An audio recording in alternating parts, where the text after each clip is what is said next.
Hello, I'm trying something different for this video. Wow, it's getting awfully dark. There we go, get some light there. So I just watched movie number 26, Oculus, and I don't have any information in front of me because I'm recording this on my phone. But I believe it was directed by Mike Flanagan. I know it stars Karen Gillan, Katie Sackhoff, Rory Cochrane. I don't remember who plays Tim. But it's about two siblings, Haley and Tim. Tim's just turned 21. He's getting out of a mental hospital. His sister Haley picks him up and reminds him of a promise they made to destroy this mirror. Because something horrible happened when they were kids that involves this mirror. That's it in a nutshell. A very, very quick nutshell. So this movie's a mixed bag. I like pretty much everybody that's in it. I'm not really familiar with the guy that plays Tim, but of course Karen Gillan, probably best known as Amy Pond from Doctor Who, or perhaps Nebula from Guardians of the Galaxy. Katie Sackhoff was Starbuck on Battlestar Galactica, and she's in this TV show Longmire.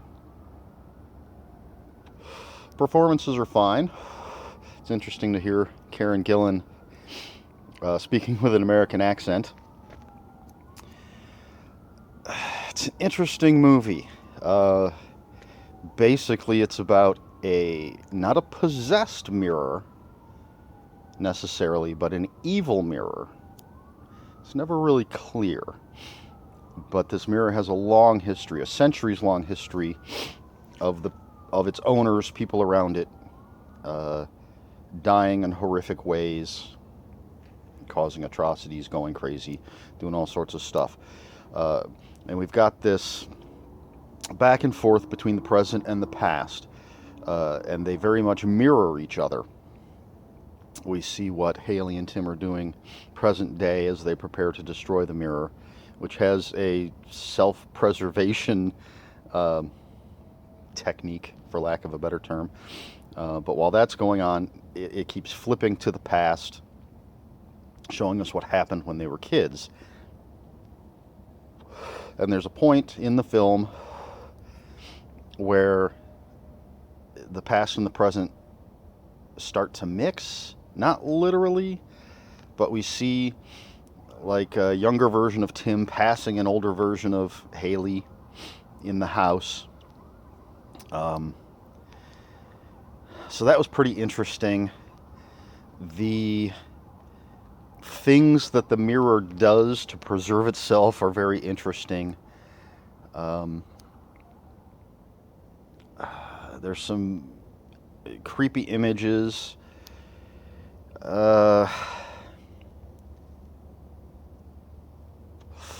It's not a horrible movie. Not fantastic. Unfortunately, I knew what happened at the end before I saw the movie, which isn't necessarily going to spoil a film for me. Just knowing the ending. If you've got good writing, good performances, everything works. Knowing the ending can be a bit of a bummer, but doesn't necessarily spoil the film, and it didn't in this case. I just don't think it was a spectacular film. It's not going to get 10 out of 10, I'll tell you that.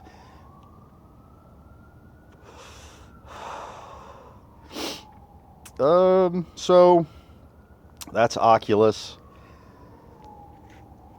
An okay film. I'll give it 7.5 out of 10 light bulbs. I really did like Karen Gillan's performance. And I did like some of the things that happened. Some of it was a little iffy. The ending. The part that I knew about, I guess, the surprise ending, whatever you want to call it, was cool. A lot of parallels. It's these two very incredibly similar stories running together. So the very, very, very end. Is that enough varies?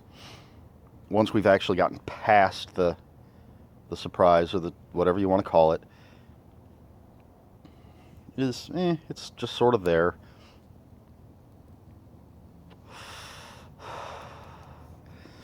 There's no, well, see, I don't want to say too much, because you need to watch it if you haven't seen it already.